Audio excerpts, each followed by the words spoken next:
vamos a estar estos días descansando. Ha sido poco más de una semana en Cantabria, donde bueno, pues hemos estado en casa de los pastores, hemos estado también con el resto de la familia, con mi hermana, con los niños, los primos han jugado, han estado todo el tiempo juntos.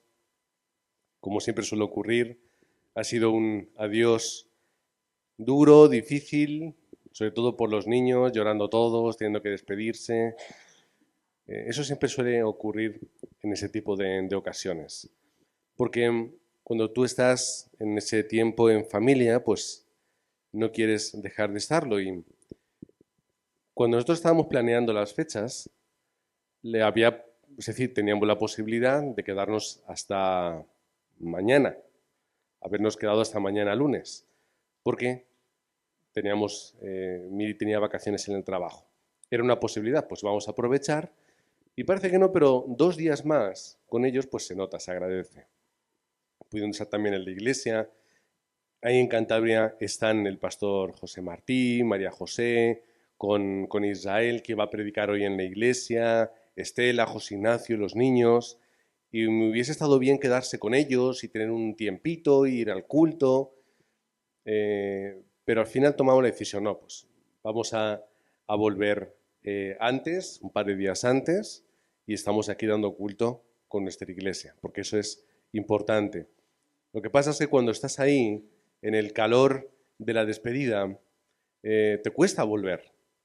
Y, y nos poníamos, o me ponía a pensar, y dije, no quiero irme, quiero estar aquí, porque aquí estoy cómodo, porque aquí estoy con mi familia, porque aquí estoy con ellos, no quiero volver, ¿no? Y estaba ese sentimiento, no me apetece volver, no quiero quedarme allí. Mi yo natural tenía ganas, expectativas, tenía deseos, sin embargo, al final acaba prevaleciendo lo que el plan de Dios determina. Es decir, pues me gustaría, por ejemplo, siempre alguna vez lo hemos pensado, pues no sé, vivir ahí, qué bien, ¿no? La montaña, el verde, mejor que todo esto, como mi hermana se mete conmigo aquí en el secarral, aquí todo seco, todo feo, allí mira la montaña, los ríos, y dice, pues sí, estaría bonito, estaría agradable, el verano es más fresco, el invierno es menos frío, qué bien, ¿no? Qué cómodo, pero al final todo ese tipo de cosas superficiales no tienen ningún valor. Lo que tiene el valor es lo que Dios determina en nuestra vida. Y Dios determinaba pues estar aquí, no solamente hoy como día clave que podíamos haber descansado otra semana más, no creo que nos hubierais echado mucho la bronca. Digo, estar aquí haciendo el ministerio en Parla, en Madrid, y no hacerlo en otro sitio. Porque si ahora yo me pongo a pensar, ay, ¿dónde me gustaría a mí estar y vivir? A lo mejor ni siquiera es Cantabria y me pongo ahí a imaginar otros lugares, otros países, otras circunstancias, pero nada de eso importa. Lo que importa es el lugar donde Dios nos ha puesto. Y ese se convierte en el mejor lugar del mundo. No el más agradable o más bonito, porque Parla no es el mejor lugar ni el más bonito de Madrid, ni de la zona, pero es el mejor lugar porque es donde Dios ha determinado que estemos nosotros. Dios ha determinado que seamos iglesia para su gloria. Y yo no puedo glorificar a Dios si yo no le sigo, si yo no le obedezco y si yo no hago lo que está en su voluntad. Por lo tanto, tenemos que disfrutar y tenemos que estar felices de estar en la iglesia Aposento Alto, de estar en Parla, en esta iglesia, y de vivir donde Dios nos haya llevado, porque somos de diferentes lugares, porque son los sitios y lugares donde Dios nos ha puesto para su gloria. Y como no buscamos la nuestra, todo lo que podemos pensar, como yo he mencionado antes, no tiene ningún valor. Cuando nosotros pensamos en unión, por ejemplo, estamos hablando de iglesia, de hecho, el tema de hoy estamos hablando de la iglesia en Cristo o de Cristo, hablamos de la unión del matrimonio. Y cuando nosotros pensamos en la unión del matrimonio, siempre nos viene a la cabeza el mismo versículo, Génesis 2:24. Dice literalmente, por lo tanto dejará el hombre a su padre y a su madre y se unirá a su mujer y serán una sola carne. Lo estaba diciendo en el contexto de Adán y Eva. Es decir, no era algo único de ellos, porque de hecho aquí está hablando de madre y padre cuando ellos no tienen ni madre y padre. El hombre y la mujer tienen que separarse y hacerse una sola carne. Unión está hablando de estar juntos en una sola carne, un solo cuerpo.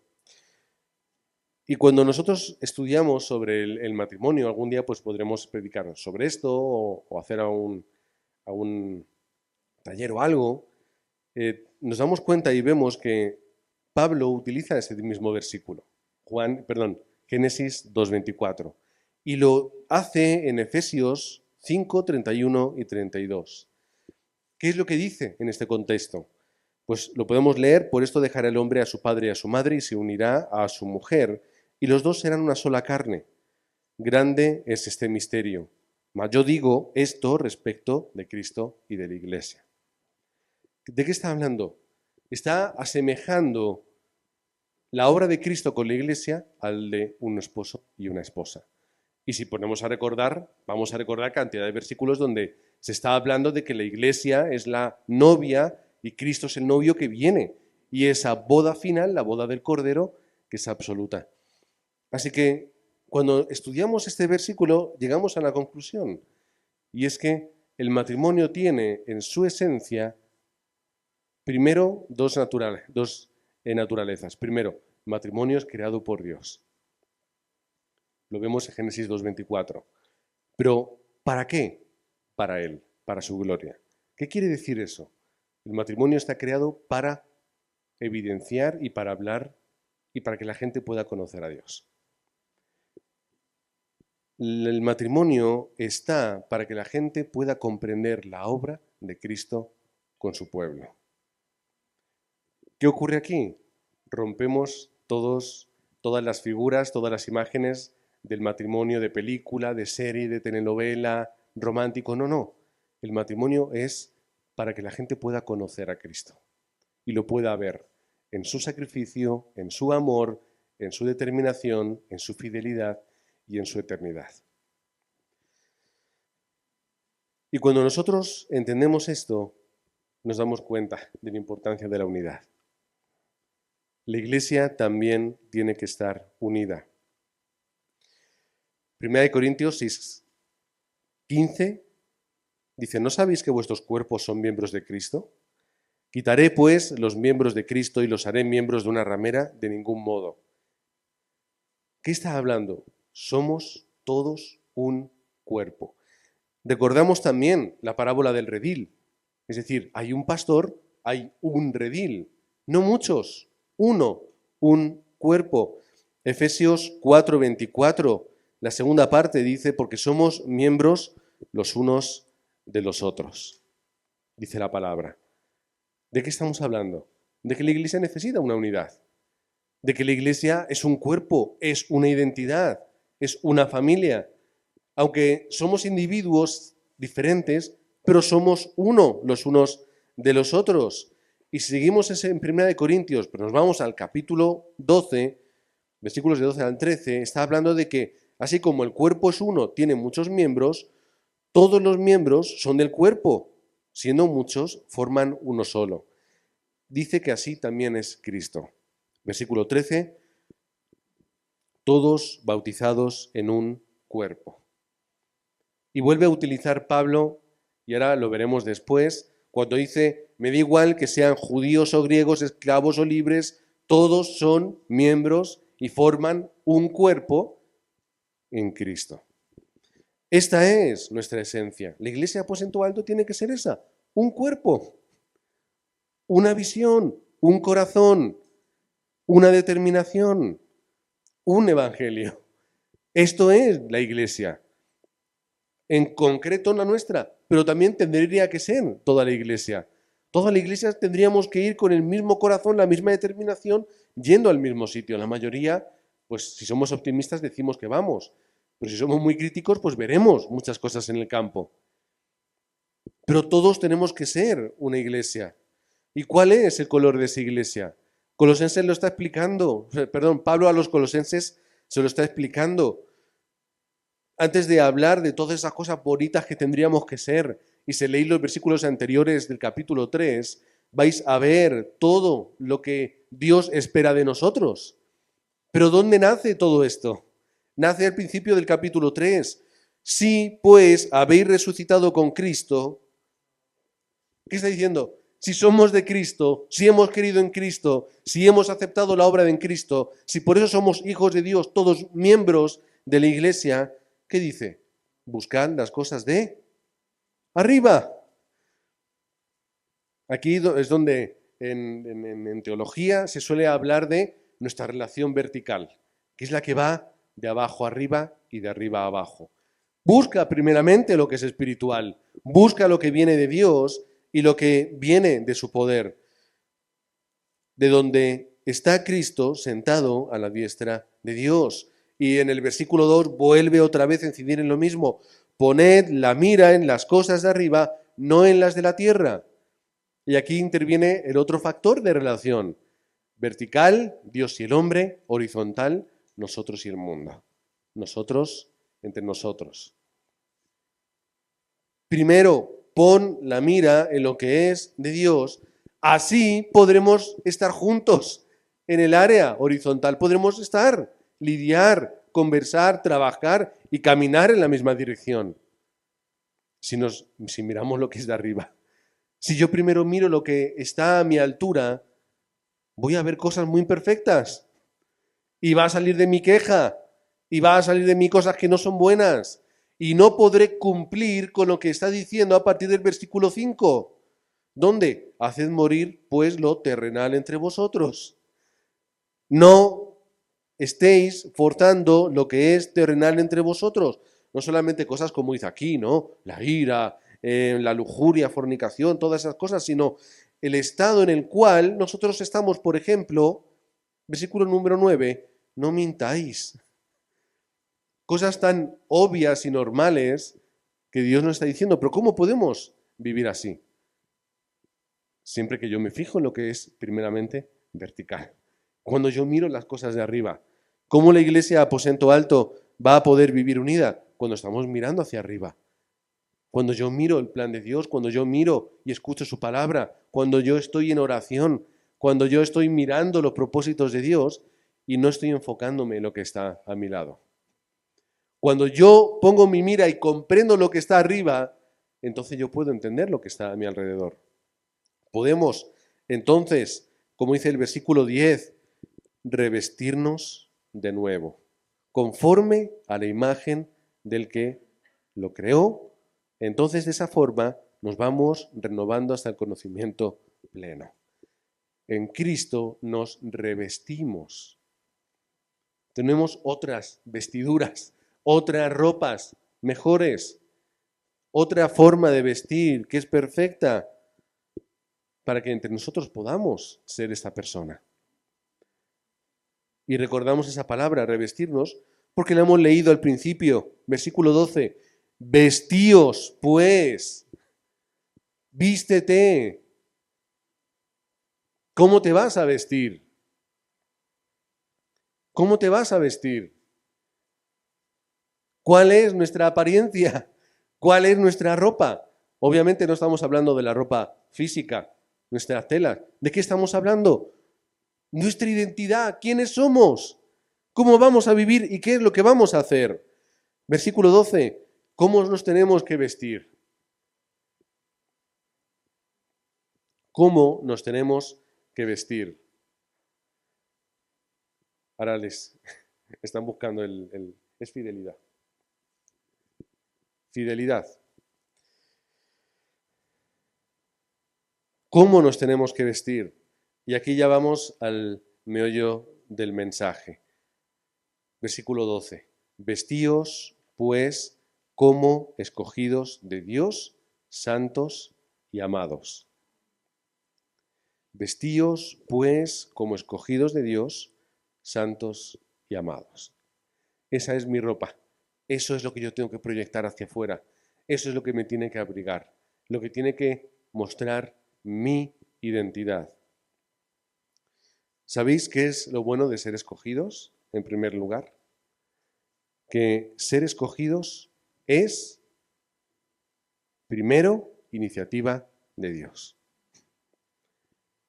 Porque ser escogido no es algo que dependa de ti. No es algo que tú hayas hecho en absoluto. Ser escogidos es lo que Dios ha hecho.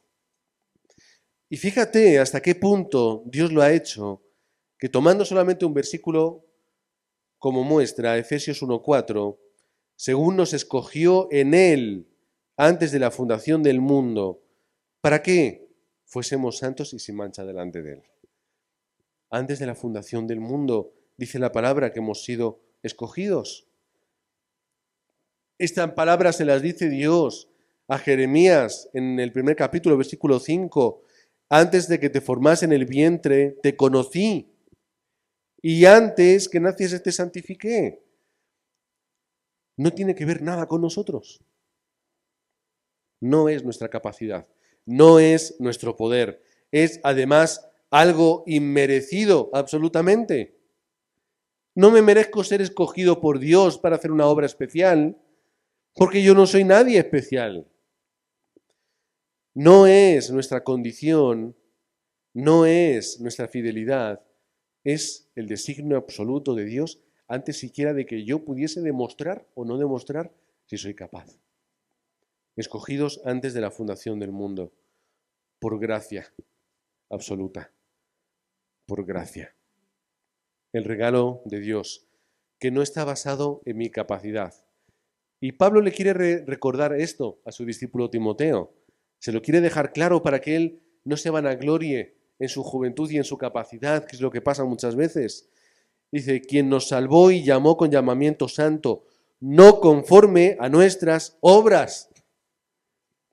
Que no es que te lo merezcas, no es que seas tan bueno y tan genial que Dios te haya escogido para ello, sino que el propósito de Dios y la gracia que nos ha dado en Cristo. Propósito y gracia, cosas que no tienen que ver contigo.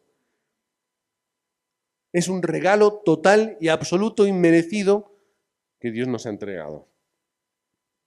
Así que no es para aplastarnos y vernos tan pequeños e insignificantes. Es para entender la magnitud y la belleza de la gracia y de la obra de Dios a través de Cristo. Esto es la gloria de Dios. Esto es para Él. Y además es algo que no tiene límite en absoluto. Para ellos sí había muchos límites. ¿Os acordáis todo el problema de los judaizantes? Concilio de Jerusalén, capítulo 15 de Hechos. ¿Os acordáis todo el problema en la carta de los Gálatas? Todo esto que se va mascando en todas las cartas, como Pablo en los Romanos tiene que estar capítulos enteros hablando sobre las obras, sobre la tradición y sobre la gracia. Había límites entre ellos. Versículo 11. Vamos a retroceder uno de los que hemos leído. ¿Qué dice? No hay griego ni judío. El primer palo es enorme. ¿Cómo que no hay griego ni judío? Es decir, estás comparando a los judíos, a nosotros, los que llevamos generación tras generación dentro del pacto, siendo ese pueblo escogido santo. ¿Nos vas a comparar a nosotros con estos griegos, gentiles, paganos, que nunca han escuchado, ni han entendido, ni han vivido, que no tienen descendencia ni linaje dentro del pacto? Iguales. Cristo los hace iguales. Es decir, la obra de Cristo no tiene límites de ningún tipo. El otro día, hablando con mi madre y recordando, pues mira, está Ian y los demás, y sus dos hermanos, tienen a su padre y a su madre que ya son creyentes, y tienen a sus abuelos que son creyentes, y tienen a sus bisabuelos que son creyentes los cuatro, y tiene además su tatarabuela que también es creyente. ¡Hala! ¿Cuántas generaciones? ¿Pero de qué importa eso? Porque aquella persona que no tiene ningún ascendente, no tiene nadie que haya creído nunca jamás en su familia y en su linaje, en el momento en el que acepta a Cristo, es igual que él. Ni generaciones ni tonterías. Habrá una transmisión espiritual, habrá muchas cosas que no entendamos, pero es igual en Cristo. Y sus hijos, y sus hijos, y sus nietos, y sus bisnietos, aunque sean de generaciones y generaciones, serán igual de creyentes, igual de hijos, y tendrán a Cristo y al Espíritu Santo de la misma forma que aquel que lo haya aceptado en ese mismo instante. Porque la obra de Cristo no tiene límites y no depende de nosotros. Circunciso ni incircunciso. Seguimos otra vez con las muestras de la ley. La circuncisión tan importante. Fijaos lo importante que era eso, que tuvieron que tomar al pobre Timoteo y circuncidarle por causa de los pesados judíos. Que diría él, ahora, ¿por qué me voy a hacer esto? No quiero circuncidarme. Duele, es peligroso, infecciones. ¿Lo haríamos de adultos nosotros ahora? ¿Por qué íbamos a hacer eso? Tienes que hacer, ¿por qué? Porque hay gente que le da tanto valor a eso que no te van a escuchar ni te van a aceptar. Y hace Timoteo lo que Pablo le recomienda. Pues me haré judío a los judíos y tengo que hacerme a ellos. No me importa circuncidarme y mostrar estas señas de la ley. Pero dentro de Cristo esto no importa. No importa que tú en el coche tengas el pececito o no tengas el pececito. Que tú vayas con tu Biblia a todos los lados o la dejes empolvando en casa. No importa nuestro grado o capacidad. Lo que importa es que la obra de Cristo no tiene límites.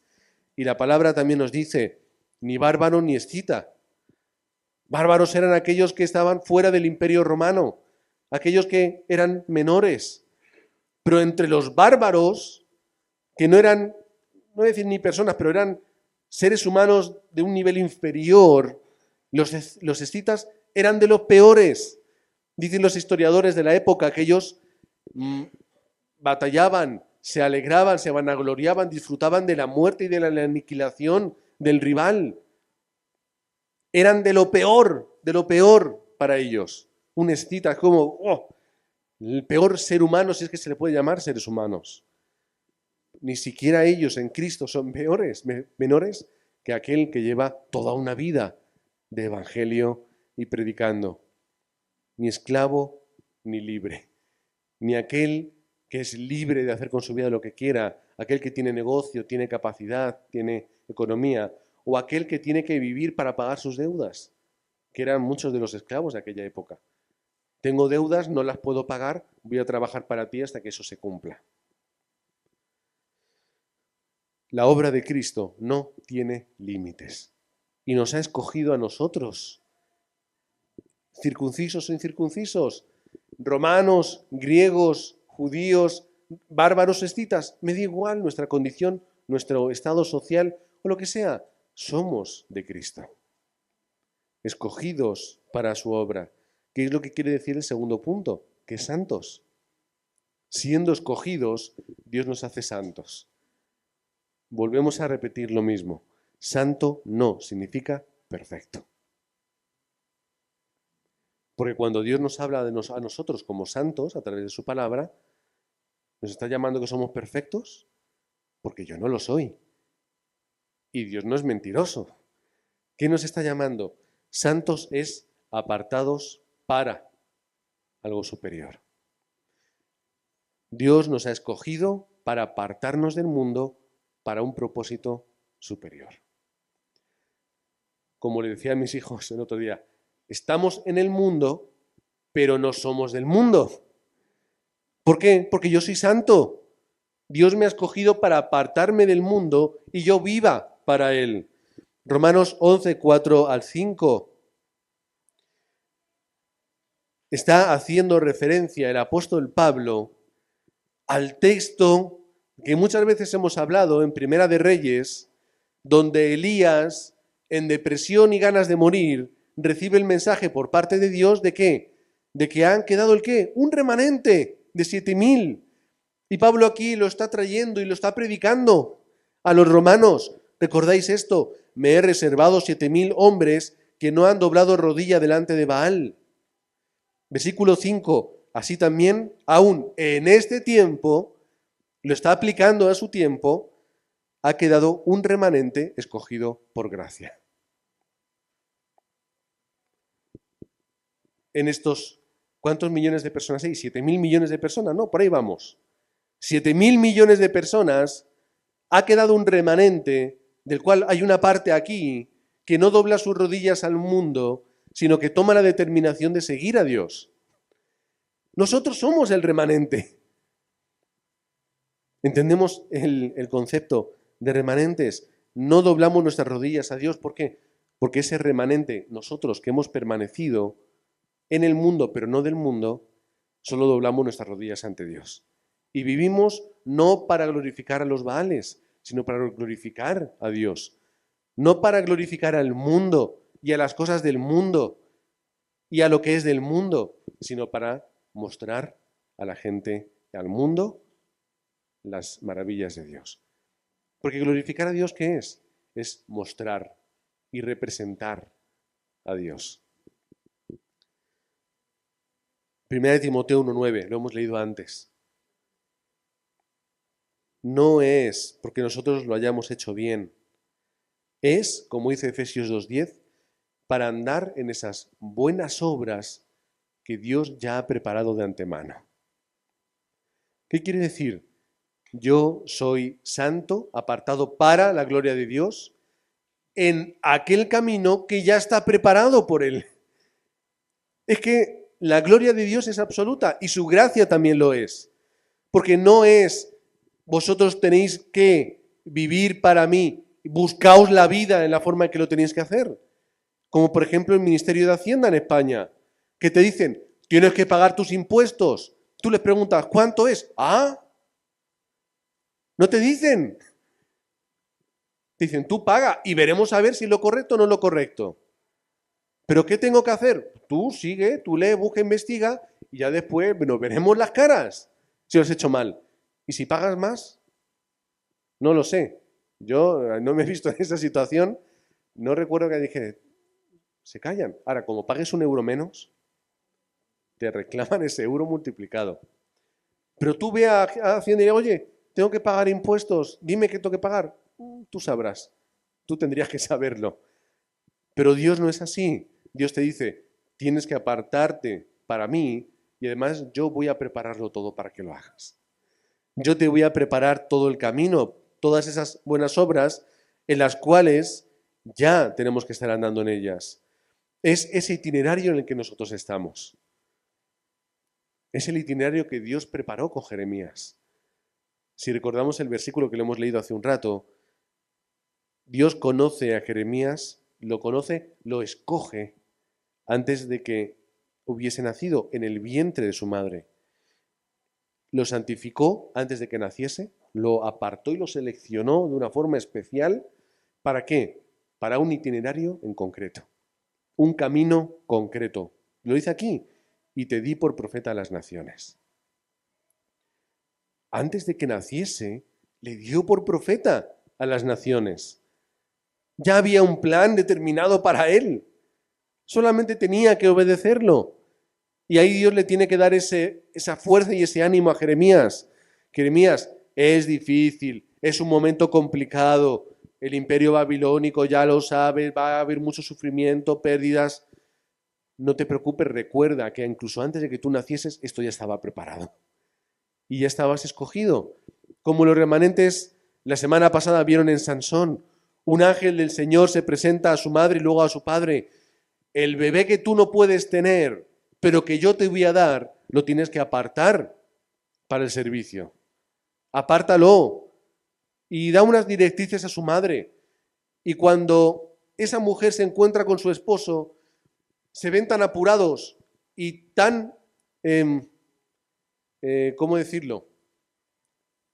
Tan preocupados y responsabilizados por lo que tienen que hacer, que dice el hombre, ¿pero cómo ha sido? ¿Que tenemos que hacer algo para que vuelva? Y en aquello que vuelve el ángel le dice, por favor, ¿qué tenemos que hacer con el niño? Porque si tú tienes un plan para su vida y tienes algo para él, ¿cómo tenemos que criarle para que eso se cumpla?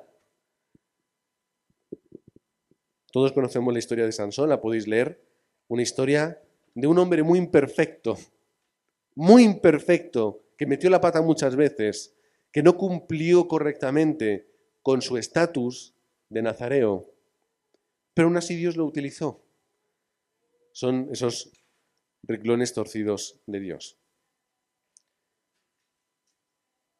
Y finalmente, en tercer lugar, somos llamados, escogidos para ser santos y para ser, esa parte nos gusta, para ser amados. Para ser amados. Dios nos escoge para amarnos, para querernos, para cuidarnos.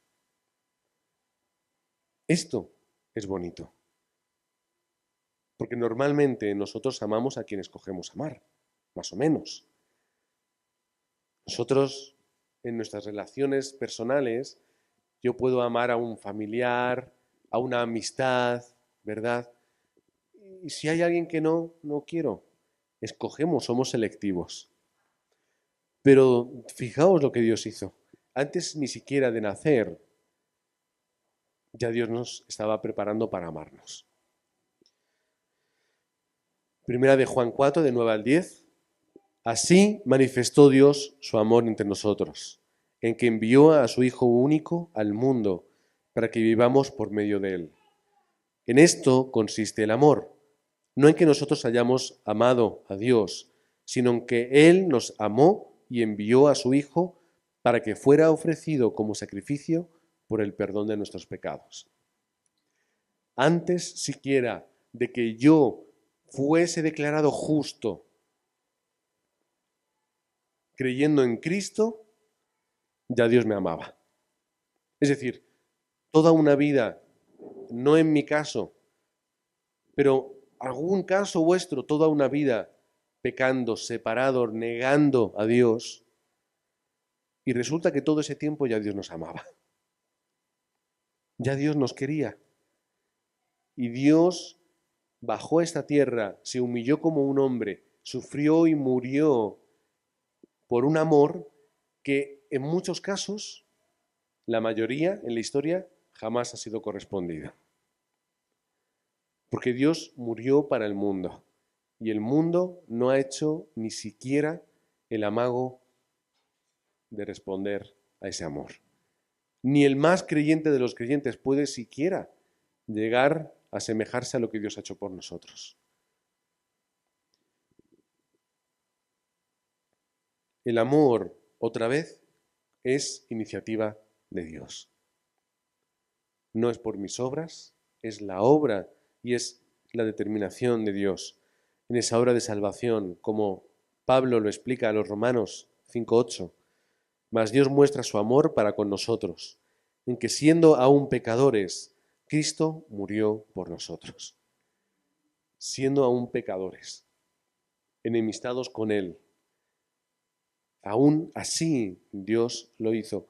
No esperó a ser justos, porque no hay justo ni aun uno, y es imposible. Todos pecaron, todos estamos en ese lugar, pero aún así Dios lo hizo. ¿Y lo hizo por qué? Para su gloria.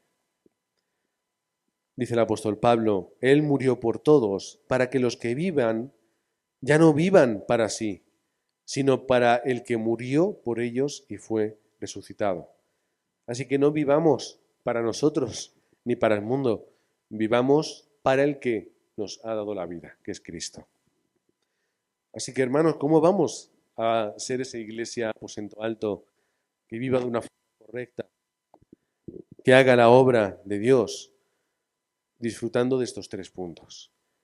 Vestidos como escogidos y, por lo tanto, santos y amados. Que la gente lo pueda ver, que la gente lo pueda percibir y la gente lo pueda escuchar. Yo soy alguien escogido, alguien que Dios ha apartado para que derramando su amor podamos vivir por Él. Y además, no hay otra forma en la que podamos vivir. Porque ahora voy a hacer la trampa de siempre. Hemos leído desde el versículo 12, vamos a leer el versículo 11. Lo tengo yo aquí. Hemos leído la primera parte. No hay griego ni judío, circuncisión ni incircuncisión, bárbaro, escita, siervo, libre, sino que Cristo es el todo. Cristo es el todo. Cristo lo es todo. Leed la traducción que queráis leer. La palabra está diciendo esto. Cristo lo es todo. Por eso decimos, todo está en Cristo. Es necesario, suficiente, lo es todo para mí. Por esto mismo yo puedo revestirme de esta ropa, porque todo está en Cristo. Por eso yo puedo vivir en la iglesia de Aposento Alto con personas tan diferentes y dispares e imperfectas igual que lo soy yo, porque todo está en Cristo. Por eso yo no voy a temer, no voy a vivir con miedo, con inseguridad. ¿Por qué? Porque todo está en Cristo. Yo no voy a mirar el futuro con temblor, ni voy a mirar el pasado con esa herida. ¿Qué es lo que voy a hacer? Voy a recordar que Cristo lo es todo para mí. Y en Cristo lo está todo. Y, versículo 11, últimas palabras, Cristo es el todo y está en todos. En todos por igual. Todos somos de Cristo.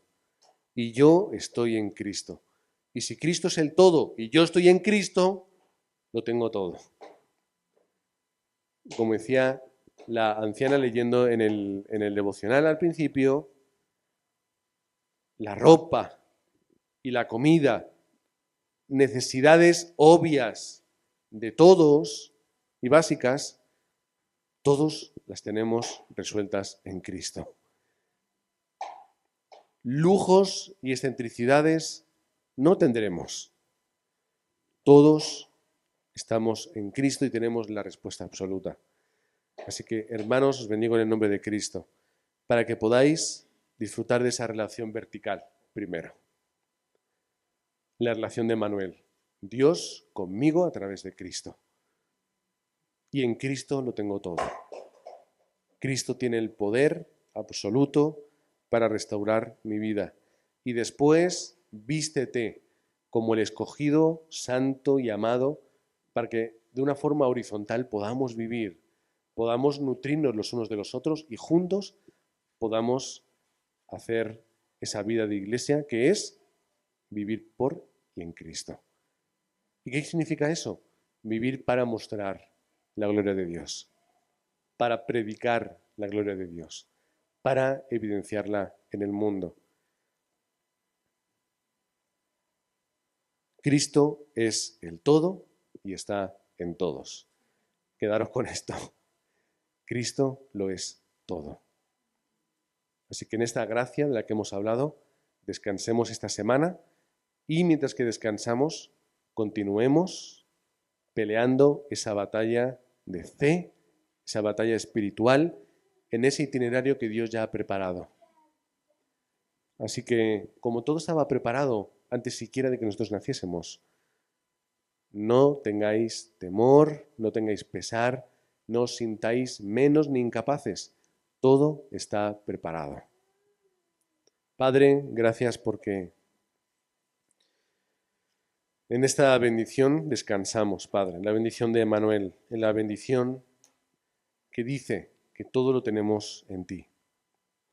No hay nada que se escape, Padre, de tu mano y de tu poder, de tu sabiduría. Padre, gracias porque tú, conociéndonos desde antes de nacer, sabiendo nuestras dificultades, comprendiendo nuestros errores y también percibiendo nuestras limitaciones e imperfecciones, tú nos has escogido. Y además nos has apartado para que podamos vivir en ti y para ti. Queremos ser esa iglesia unida, pero esa iglesia en Cristo.